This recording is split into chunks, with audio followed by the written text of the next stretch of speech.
go. That's all that's come off. Nothing. Which side do you prefer? So let me show you on this side of my face. Dot.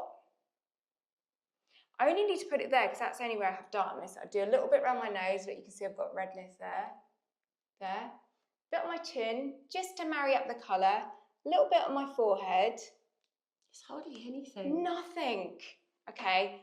Take my ring finger, or any finger that you feel comfortable in using. Pat in. This will last you, honestly, it will last you ages.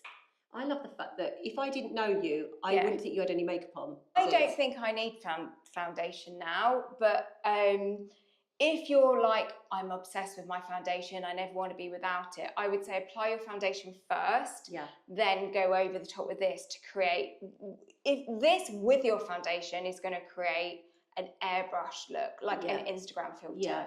But this without foundation is just like no makeup. So start off with a little and then build up to what you think you need. And any areas that need more coverage, pat.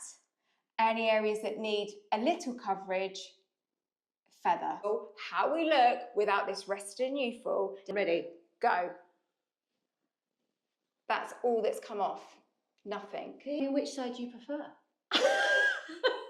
Say you've got hyperpigmentation on your complexion. So let's do, say this was on our face and we had hyperpigmentation. I'd do like 3 little swooshes like that. And I would massage in.